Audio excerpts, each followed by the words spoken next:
pra gente novamente continuar. Agora aula 12. Bons estudos para todo mundo.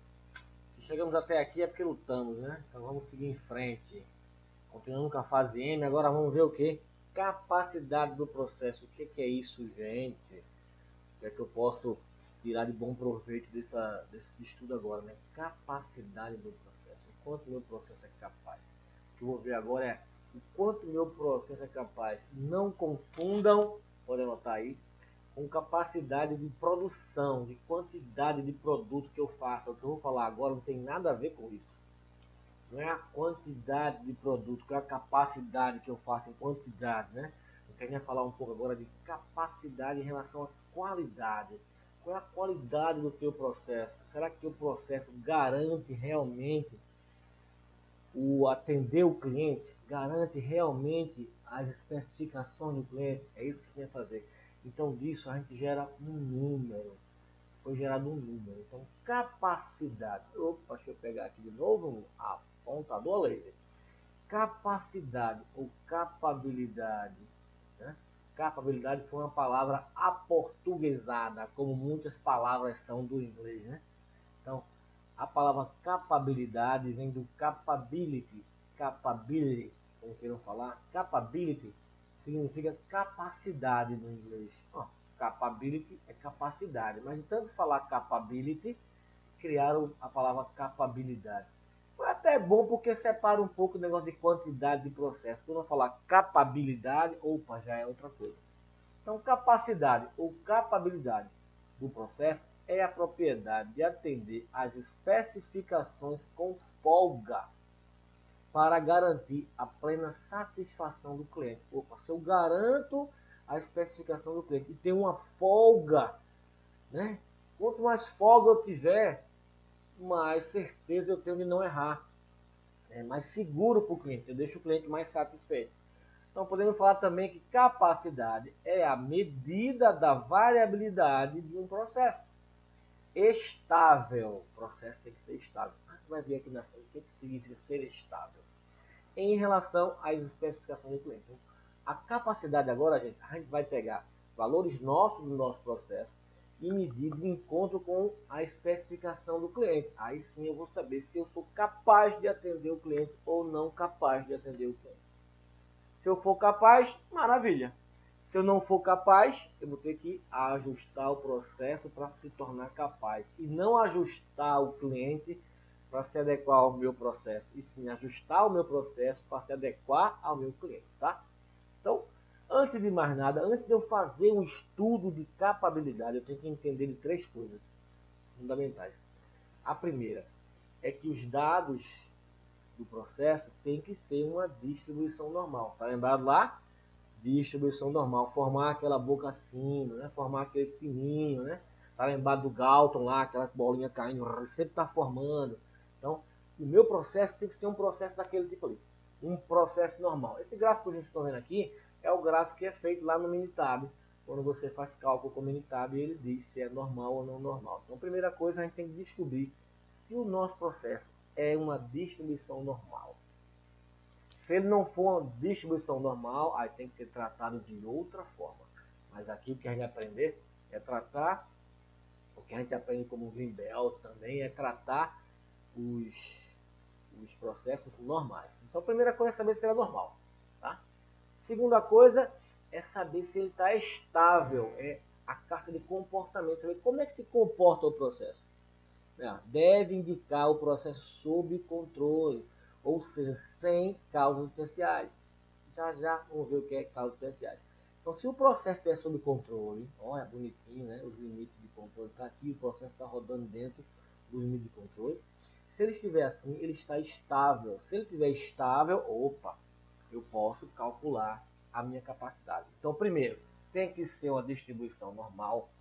Segundo, tem que estar estável. E terceiro, eu tenho que pegar o quê? As especificações do cliente e focar no meu processo. As especificações são focadas na plena satisfação do cliente. Então agora eu tenho que saber quais são as especificações. É um desenho, é uma medição, é um café quentinho, é um café saboroso. Quais são as minhas especificações que o cliente quer? E colocar sobre o meu processo para saber se eu atendo ou não. Então essas três coisas, gente, tem que estar na veia do Yellow Belt, ele tem que conhecer que para eu estudar a capacidade de um processo ou estudar a capabilidade de um processo, o processo tem que ser normal, estável e eu tenho que atender as especificações do cliente, tá? Então, para a gente entender um pouquinho do que é causas especiais e causas comuns, para a estabilidade do processo, eu tenho que saber o que é causa especial e causa comum e depois entender um pouco da carta do comportamento do processo, como o processo se comporta. Primeiro vamos ver sobre causas, para entender um pouco o que é essas causas aí. Causa comum, a gente chama de ruído. Opa, é um ruído, é uma coisa que acontece no produto, no processo. É normal ao processo, é comum ao processo, é comum esse ruído existir. Porque, gente, variabilidade vai existir, né? Tudo vai existir como variabilidade. Só que, saindo dessa variabilidade que é comum, ela vai passar para uma variabilidade especial que a gente vai entender mais na frente. Porque aí vai acontecer uma desestabilidade. Mas se só tiver causas comuns no processo, ele está estável e previsível, né? Então, ó, uma causa de variação se torna comum quando ocorre frequentemente, são constantes. É sempre aquilo, o processo é sempre assim, tá? Sempre existe aquela batidinha no processo, aquela velocidade do processo, aquele ruído que lá. As causas comuns do processo sempre existem.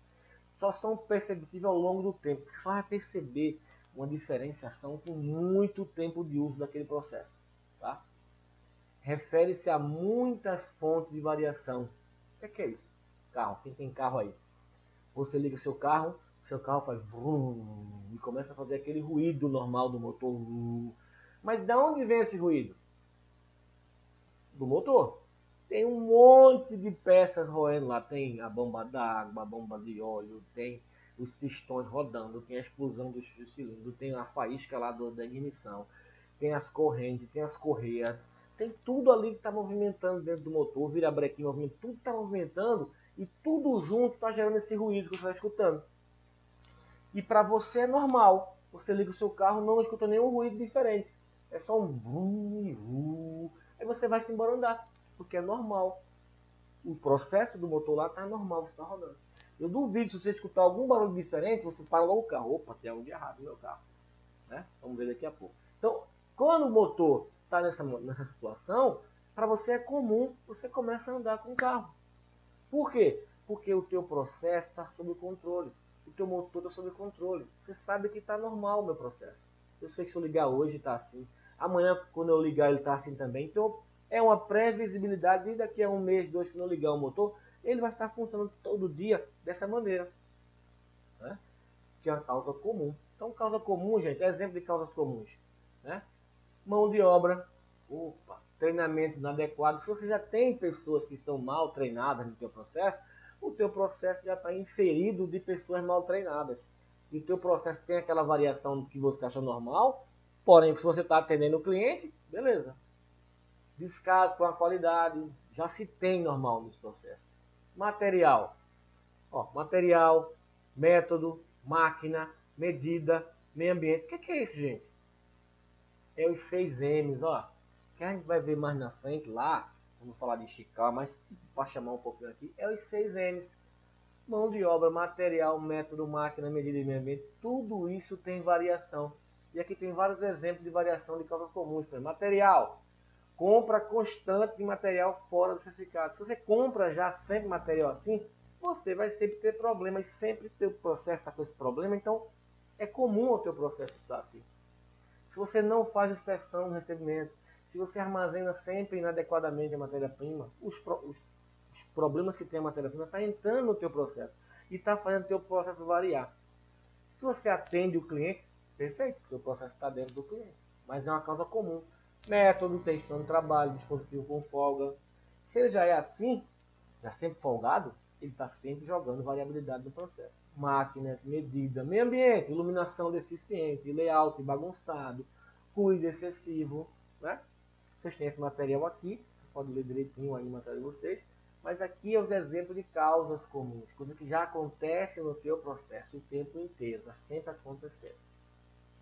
Então, se isso está sempre acontecendo, isso é uma causa comum. Se teu processo garante a estabilidade com essas causas, então ele está estável.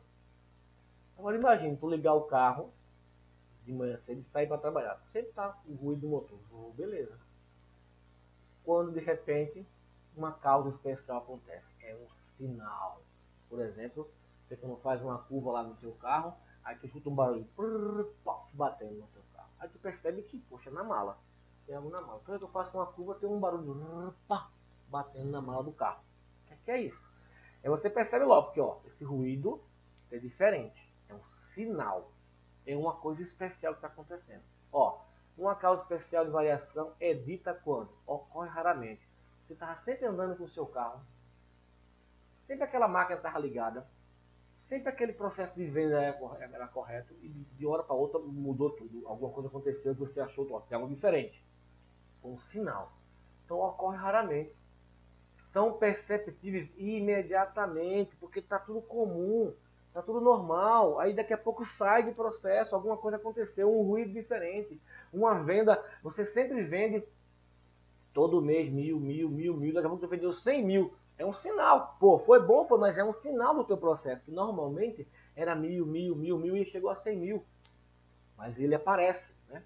Refere-se em geral a uma fonte grande de variação. Ah, volta lá pro carro. Rodou, andou, fez uma curva e fez aquele barulho na mala. Aí você parou do carro e você já notou, ó, é uma variação lá na mala, tem alguma coisa na mala. Abriu a mala, aí tinha uma bola de gude que teu filho deixou solta na mala do carro. É uma causa especial. Você resolve rápido. Você que resolve. É o operador da máquina que resolve. Ou você vai lá, tira a bola de gude, guarda no seu bolso, fecha o carro, sai com o carro. Acabou o problema. Você resolveu aquele ruído. O mesmo acontece numa máquina. A máquina começa a gerar um ruído diferenciado, o operador está lá na máquina. O operador percebe, ó, é aqui na torre. É na torre aqui que está com um problema. Ele vai lá e checa, o parafuso folgou. Ele vai, aperta o parafuso, liga a máquina e o ruído vai embora. Uma causa especial aconteceu que fez o processo sair da normalidade. Então o processo perde o controle estatístico e torna-se instável. Então, quando o processo não tem controle, perdeu o controle, está instável, você não deve calcular a capacidade do processo, e sim primeiro estabilizar o processo. Gente, lembra de um paciente na sala de cirurgia. Ele só vai fazer a cirurgia se o paciente estiver estável, né? Os batimentos cardíacos estáveis, a pressão estável. Se tiver pressão alta, batimento desritmado, a primeira coisa é o quê? Estabilizar o paciente. Depois que estabilizar o paciente, é que eu posso fazer uma cirurgia. Então lembre-se disso, quando for fazer algum cálculo específico de capacidade do processo. Claro, o Yellow Belt não faz nenhum cálculo de capacidade do processo, mas ele entende que existe isso. E tem que solicitar ao Green Belt. Ou então ele, que é Yellow Belt, se tornar um Green Belt e aprender muito mais. Então, causas especiais. É as mesmas, praticamente as causas do 6N, tá? Porém, são coisas que acontecem e raramente. Por exemplo, mão de obra, operador substituto inexperiente. Pô, a máquina estava rodando com o operador específico, que sempre rodou com a máquina. Causa comum, está sempre lá agindo. Aí o cara, por exemplo, aconteceu alguma coisa e teve que trocar imediatamente. Aí o líder foi lá e não, vai lá, vai resolver o problema, que eu vou chamar Zezinho. Ah, pronto, chama Zezinho. Aí Zezinho entra lá, Zezinho, coitado, ele não sabe, ele não era capaz de operar aquela máquina, mas o líder foi lá e colocou ele para dentro. Ó, aperta esse botão aqui, aperta esse, roda essa manila, roda essa manivela, pisa nesse botão, me ensinou assim rápido para ele e começou a trabalhar. Mas veja, ele vai começar a jogar erros lá dentro, que ele não vai saber fazer direito. Então vai começar a gerar causas de desestabilidade do processo. Então é uma causa especial que entrou. Quando verificaram lá, ó, tem peça saindo fora especificado, foi isso. Poxa, botaram um operador que não tinha capacidade de fazer o processo. Não é que o operador é incapaz.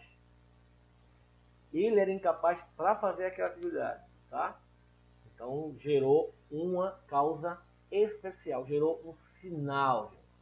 Isso aparece logo, é perceptível imediatamente. Então tem várias causas, material, uma remessa fora especificado, erro na inspeção, se errou na inspeção e um lote passou por um problema. Lote que recebeu estocagem incorreta, um lote foi estocado na chuva, por exemplo, e entrou no processo e danificou o processo. Método, padrão de serviço ilegível, com o tempo o cara foi ler e não conseguiu ler. O uso do dispositivo errado, ele pegou no momento de pegar o dispositivo correto, ele pegou o errado. Quando usou o errado, o processo desestabilizou. E ele checou as peças e encontrou o defeito. Máquina, súbitas irregulares da máquina, quebra de alguma parte do equipamento, medida, erro na leitura, pois isso acontece muito em indústria, o cara errou a leitura, ele errou, colocou o valor errado na máquina, a máquina começou a processar, daqui a pouco ele vai medir de novo, aí encontra o valor errado, o que foi que aconteceu? Quando vai checar, foi o instrumento que ele usou que está errado, foi a forma que ele leu que estava errada, aí ele tem que fazer uma rastreabilidade de todo o processo que ele fez, porque saiu de estabilidade, tá, gente? Então isso acontece sempre, por aí afora. Erro no registro de medição. Meio ambiente, aumento da temperatura ambiente, iluminação precária devido a um curto, teve um curto, né? Iluminação precária. Então isso aqui, gente, é o que acontece, que sai da normalidade. Então quando sai da normalidade, é uma causa especial, é um sinal. E nós temos que ter cuidado com isso.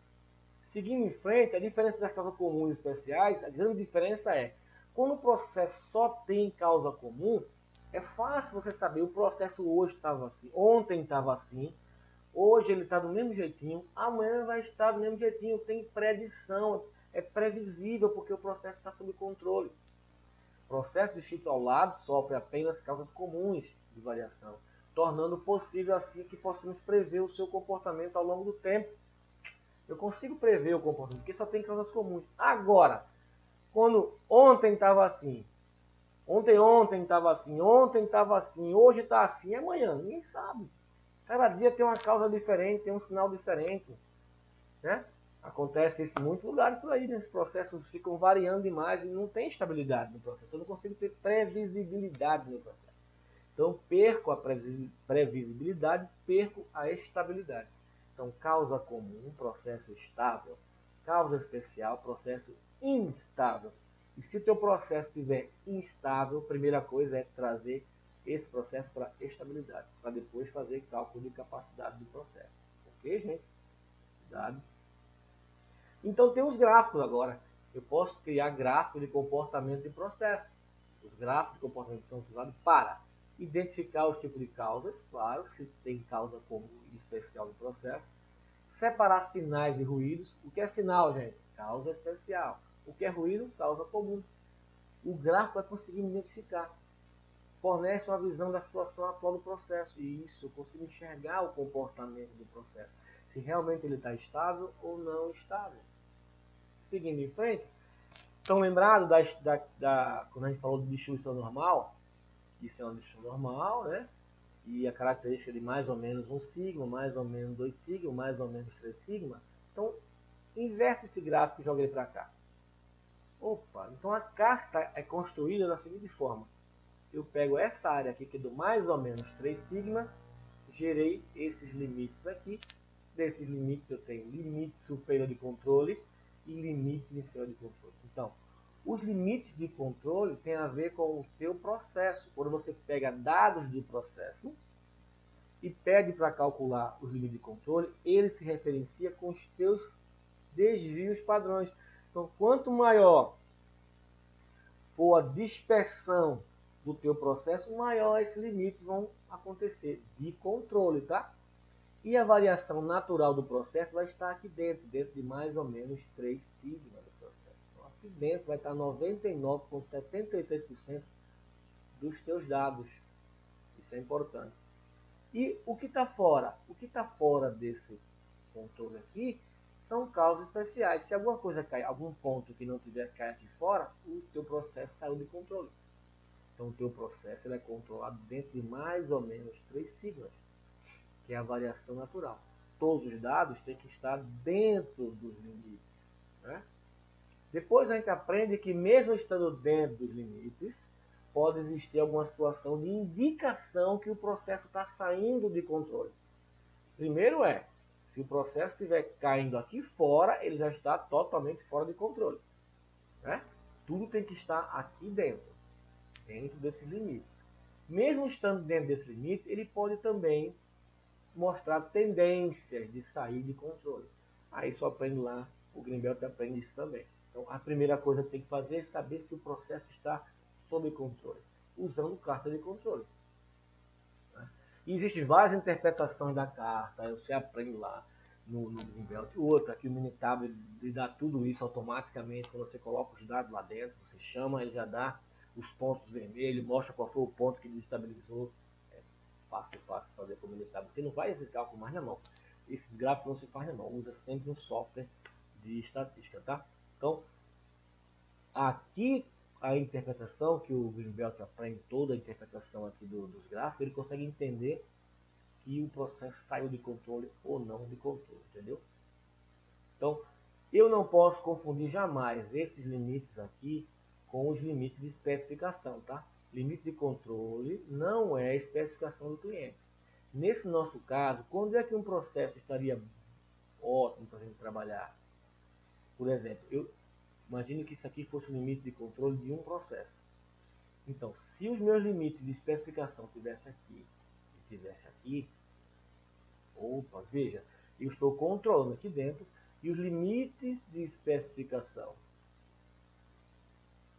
superior do cliente está aqui e o limite de especificação inferior dele está aqui. Veja como eu estou bem e estou afastado, ao quanto eu estou afastado do limite.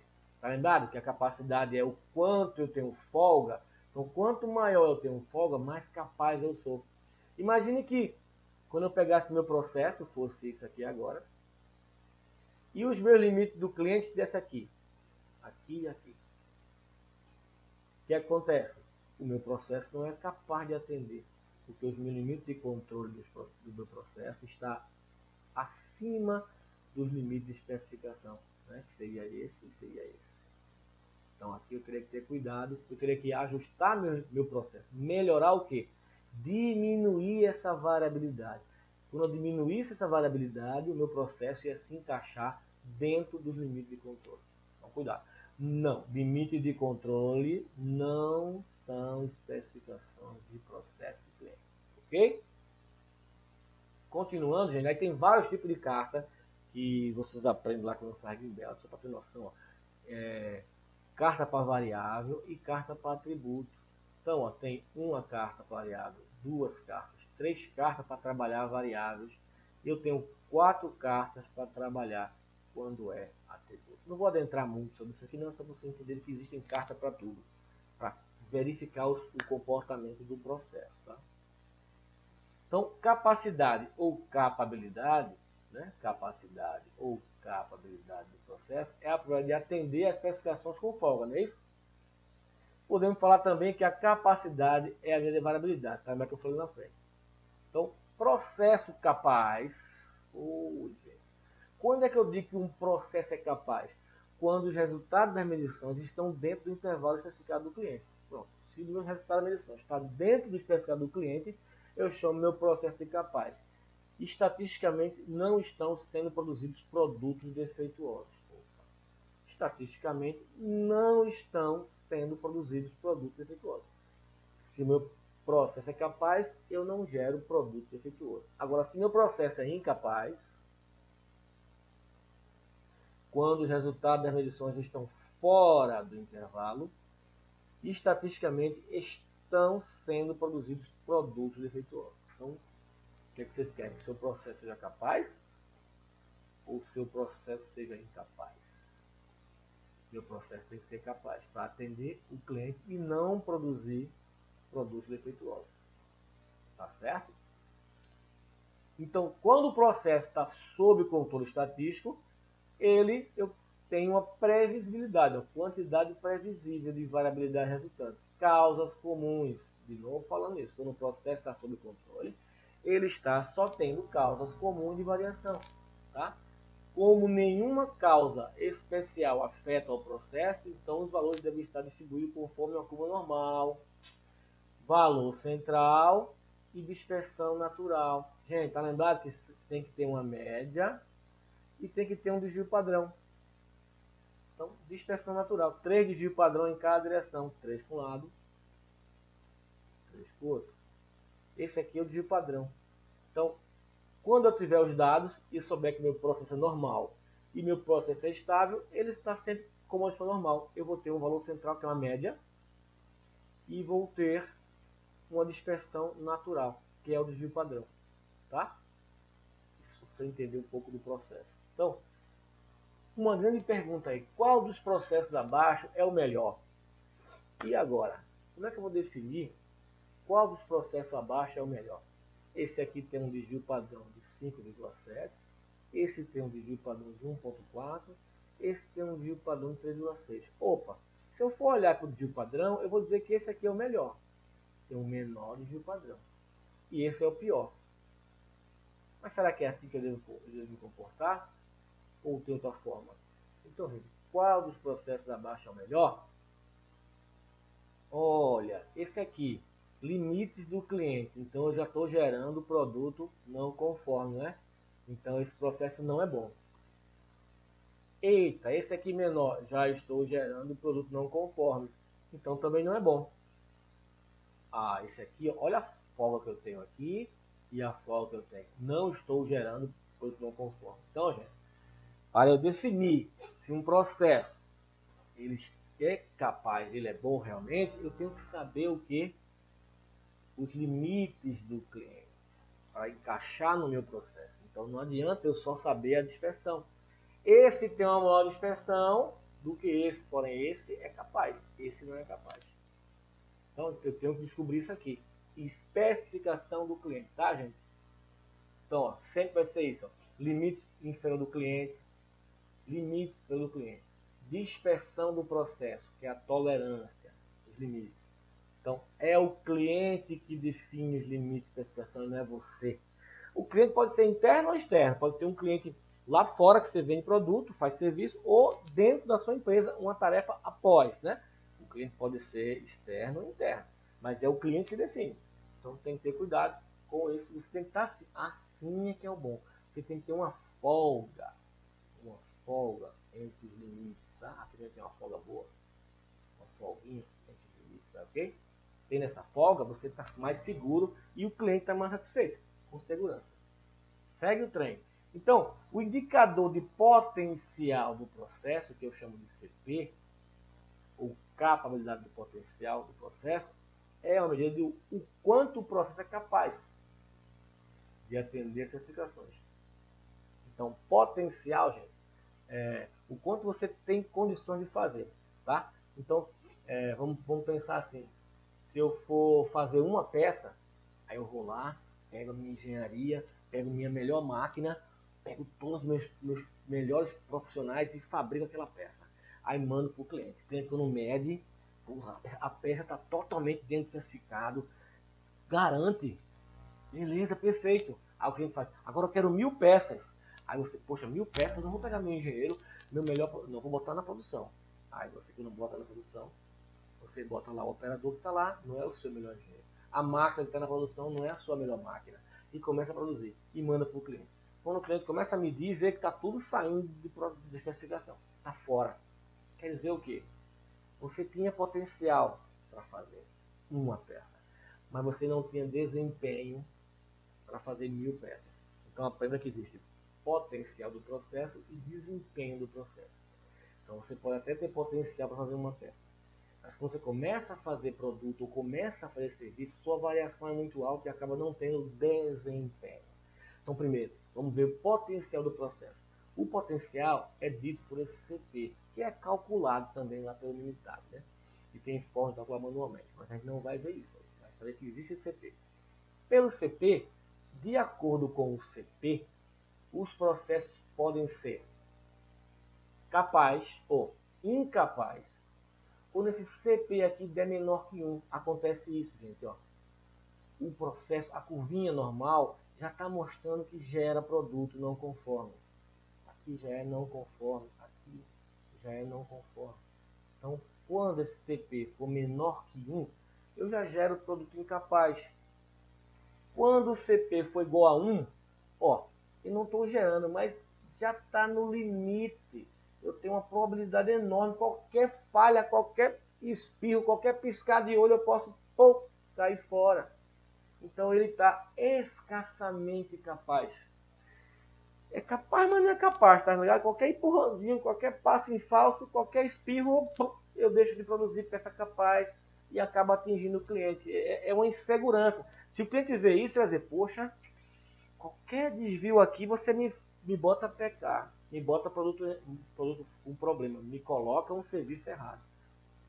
Então, quando ele está acima de 1, aí ele começa a se tornar capaz. Acima de 1, ele começa a apresentar isso, ó, uma folga. Tá? Ele começa a apresentar uma folga. Aí sim ele começa a apresentar uma folga. Logo acima de 1, se tiver 1.1, 1.2, 1.5, 2, 3, aí você vai aumentando a sua capacidade e folgando cada vez mais. Tá? Então, isso acontece. Então, quando for menor que 1 esse CP, incapaz. Igual a 1, escassamente capaz. Maior que 1 é o que você tem que procurar, sempre que o processo seja maior que 1. Quando a gente fala de CP, aí vem agora o CPK. Aí esse eu falo do desempenho do processo. Então, olha, esse processo não está bonito? Olha como está. Isso aqui pode ter um CPK, um CP de 3,3, por exemplo. Altíssimo potencial. Mas onde ele está? Poxa, onde ele está? Gerando tudo isso aqui de produto NG. De produto, quando eu falar NG, gente, é que eu não garante. A linguagem japonesa fala muito esse NG, não garante. Então NG é igual a um NOK, não OK, tá? Então, se eu falar NG, como eu vivenciei 14 anos na empresa japonesa, então essas palavras ficam na minha mente e sai feito reflexo. Então, se eu falar NG, não garante. Se eu falar NOK, não está ok, tá? Então, gente, ó, o CP tá muito bom. 3,3. Tá lembrado que se ele for acima de 1, já está capaz? Então, 3,3 está com uma capacidade enorme. É isso aqui, ó. Se eu pegar essa curva aqui, por exemplo, e botar aqui no meio, perfeito, olha a folga que eu tenho. Só que ela está deslocada. Aí é esse CPK que vai conseguir descobrir se ela não está centralizada. Aí com isso, ó, eu descubro, eu tenho que saber agora quem é o CP sempre e quem é o CPK. Os dois, o cálculo é feito automaticamente no militar. Apertou um botão, botou, já apertou um botão, ele indica o CP e o CPK. Você consegue verificar se o processo também, graficamente, ele mostra tudo. É lindo, lindo, lindo. E você consegue identificar o CP e o CPK. Mas nunca só o CP é que vai garantir o processo. Tem que ser feito o cálculo do CP e do CPK. Tá? Aí você vai identificar realmente se eles estão dentro.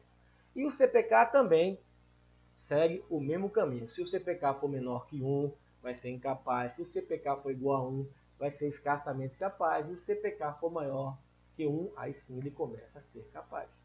Quando a gente fala de desempenho, né? Aqui, por exemplo, aqui está fora. Esse processo, agora esses dois processos já estão dentro, com folga. Esse aqui já começa a jogar todo para cá. Então, um processo é capaz, deve atender incondicionalmente e com folga as especificações do cliente. O valor do CPK será no máximo igual ao CP. Já vê isso, não dá para o CPK ser maior que o CP, tá? E quando a gente fala valor mínimo, isso aqui, gente, é muito para a indústria automobilística, tá? Automobilística. Ele não quer saber que seja maior que 1 só, não. Ele quer que seja maior que 1.33. Porque assim já dá uma segurança. Agora, se você está falando de formulários, coisa burocrata, sistema contábil, alguma coisa desse tipo, né? Você pode tratar acima de 1, 1.1, 1.2, 1.05, já começa a ficar capaz. Porém, para a indústria automobilística, quem trabalha, que é fornecedor de automobilística, já sabe que 1 não existe, é 1.33 que tem que ser procurado. E se no desenho lá da especificação automobilística tiver peça, cota especial, cota ou característica especial, aí ó, o sarrafo aumenta para 1.67. Ele exige que seja 1.67 de CPK. A indústria automobilística, gente, foi que realmente gerou muito mais essas coisas de qualidade, a exigência é muito maior. Elas realmente aumentam o sarrafo quando fala de exigência para isso. Mas se você estiver fazendo um cálculo lá de fila de banco, processo de fila de banco, de delivery de pizzaria, aí você vai pôr, encontrar uma capacidade de 1.1. Pô, ok, capaz. Porque esse delivery de 1.1 também não vai matar ninguém. Tá? Então, beleza. Então, gente, quando eu falo de outros processos sem ser automobilístico, você pode tratar acima de 1. Sendo automobilístico, acima de 1.33, igual ou acima. E se for uma característica especial de desenho lá, você vai para 167, tá? Gente, tudo isso aí foi falando de capacidade do processo. relembrando, o Yellow Belt não faz esses cálculos, ele pode aprofundar em algum curso de controle estatístico do processo, ele pode até fazer um controle estatístico do processo sem precisar fazer um Green Belt, ele começa a aprender mais coisas e realmente ter noção do controle estatístico do processo geral, tá? Então, relembrando, gente, capacidade do processo é um número que você dá a um processo, é um número que dá uma qualidade ao processo, é a qualidade do processo atender à especificação do cliente. Mas antes de fazer a capa do processo, tem que fazer o quê? Descobrir se o processo é normal, se o processo é estável e atender às especificações do cliente. Para descobrir se é normal, você faz o cálculo lá no Minitab, que ele vai dizer a normalidade do processo. Para descobrir se está estável, também você vai pegar os dados e jogar numa carta de comportamento. E lá ela vai verificar a estabilidade do processo, dentro daquele limite de controle, tá ligado? E para atender a especificação, você vai pegar a sua capacidade do processo com o seu limite de controle e calcular o CP e o CPK para ver se eles estão acima de 1 para processos qualquer, ou acima, ou igual ou acima de 1,33 para processos quando é de automobilística. E se for específico, uma característica específica do cliente, você vai para 167. Gente, qualquer dúvida, manda lá brasa. A gente fecha aqui a nossa fase M, né? E a próxima aula a gente vai entrar na fase A, né? Já vai entrar com FEMEA. Muito bom esse FEMEA, perfeito. Mas a fase M é para isso, gente. Medir o processo, tá? Alguns cálculos que você não mediu, você vai pedir auxílio para o Green Belt, tá? Gente, qualquer dúvida, manda lá no Telegram, manda lá no WhatsApp, manda no e-mail, conversa comigo. Você pode até ligar para mim se quiser, tá? Eu vou atender a sua ligação. Se eu tiver, claro, tempo para atender, mas a gente atende. Se não atender na hora, a gente liga de volta. Mas, gente, conversem entre si, discutam, aprendam e progridam na vida, aprendendo muito, tá? Gente, tchau, um abração para vocês e um beijo no coração. Bye, bye.